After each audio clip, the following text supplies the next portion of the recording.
Selamat malam saudara yang dikasihi Tuhan. Kembali renungan malam hadir bersama Anda. Topik malam ini adalah hidup yang indah dari Pendeta Dr. Erastus Sabdono bersama saya Yohana Ibrahim. Tentu semua orang yang sehat pikirannya atau yang normal menghendaki hari yang menyenangkan dan indah di setiap harinya. Karenanya, mereka melakukan berbagai kegiatan setiap harinya, agar dengan kegiatan-kegiatan tersebut, mereka memiliki hidup atau hari yang indah.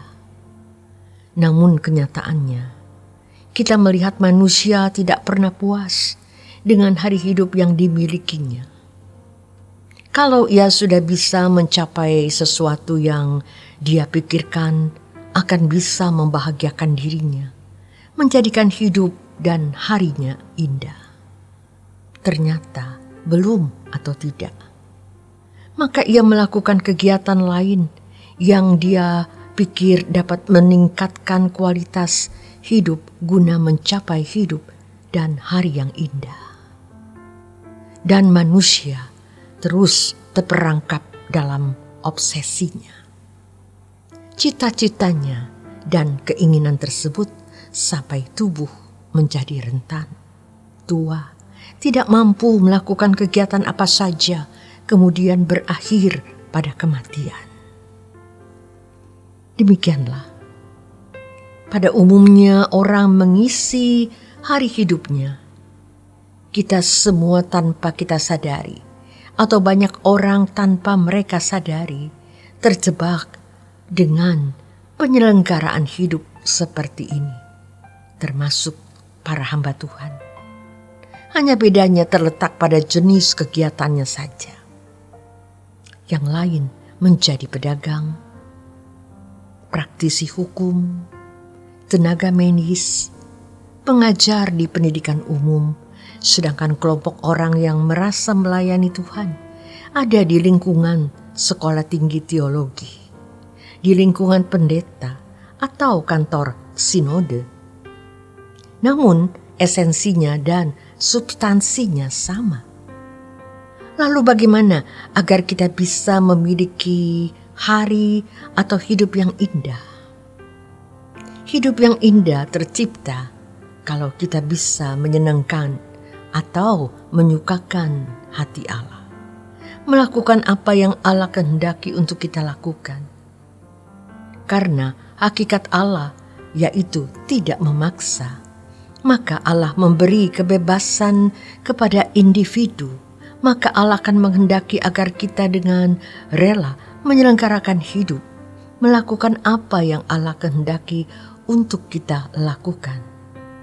Disitulah keindahan hidup, dan akan semakin indah ketika akurasi atau ketepatan kita bertindak itu semakin tinggi. Entah kita adalah pria atau wanita, menikah atau tidak, punya anak atau tidak, kaya atau miskin, berkedudukan tinggi di mata manusia atau tidak, apapun tidak menjadi masalah. Namun kita harus berani mengambil langkah ini. Bahwa keindahan hidupku, hari baikku adalah ketika aku melakukan apa yang Bapa kehendaki. Kita melakukannya dengan rela, bukan paksaan. Dan tentu perlu proses sinkronisasi, penyesuaian. Kita mensinkronkan kehendak kita pada kehendak Allah. Bukan Allah yang menyesuaikan diri kepada kita. Ini adalah tanggung jawab yang harus kita penuhi. Ini tidak bisa terjadi atau berlangsung secara otomatis. Hal ini harus diupayakan atau harus kita kondisikan. Sebagaimana tertulis dalam Efesus 2 ayat 10. Karena kita ini buatan Allah, diciptakan dalam Kristus Yesus untuk melakukan pekerjaan baik yang dipersiapkan Allah sebelumnya. Ia mau supaya kita hidup di dalamnya. Ia mau supaya kita hidup di dalamnya. Kalimat ini menunjukkan bahwa kita tidak otomatis menjadi seseorang yang melakukan pekerjaan baik yang dipersiapkan Allah. Sebelumnya, maka kita harus mengupayakan bagaimana menjadi buatan Allah yang diciptakan dalam Kristus Yesus untuk melakukan pekerjaan baik yang dipersiapkan Allah sebelumnya.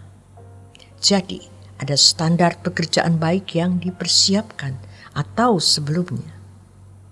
Allah memiliki suatu standar kerajaan Allah. Jadi, apa yang mesti kita lakukan?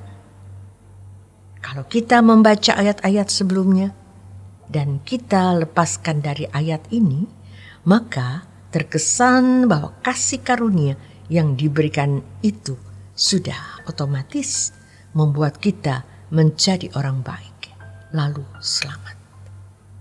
Ayat 1, kamu dahulu sudah mati karena pelanggaran-pelanggaran dari dosa-dosamu.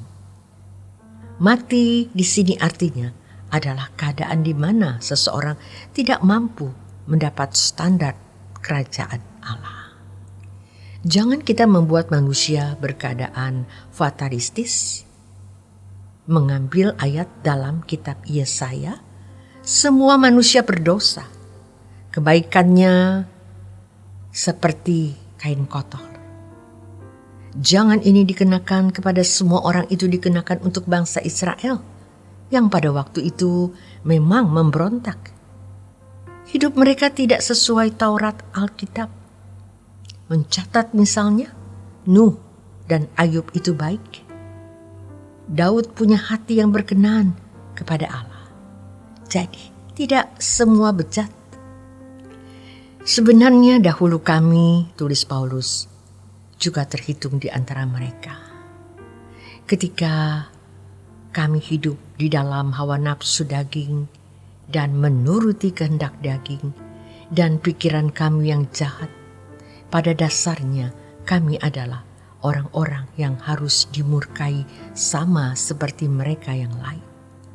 Padahal di surat Filipi, Paulus mengatakan, jika ditinjau dari Taurat, aku tidak bercacat. Jelas, karena Taurat cara menilainya dari apa yang kelihatan, tetapi Tuhan melihat dari kacamata atau dari sudut pandang kesucian Allah. Tetapi Allah yang kaya dengan rahmat, oleh karena kasih-Nya yang besar, yang dilimpahkannya kepada kita, telah menghidupkan kita bersama-sama dengan Kristus. Sekalipun kita telah mati oleh kesalahan-kesalahan kita, oleh kasih karunia, kamu diselamatkan, supaya pada masa yang akan datang, Ia menunjukkan kepada kita kekayaan kasih karunia-Nya yang berlimpah-limpah sesuai dengan kebaikan-Nya terhadap kita dalam Kristus Yesus. Artinya, kalau kita hidup seperti kehidupan yang dimiliki oleh Yesus Kristus, maka kita adalah dan akan memiliki masa depan atau hari esok di dunia yang akan datang, bukan dunia hari ini. Hidup yang indah tercipta kalau kita bisa menyenangkan hati Allah. Sebelum Anda menuju keperaduan, biarlah kita tetap bersyukur. Kita akan selalu hidup bersama Tuhan, hidup yang indah tercipta kalau kita pun menyenangkan hati Allah. Tuhan Yesus memberkati.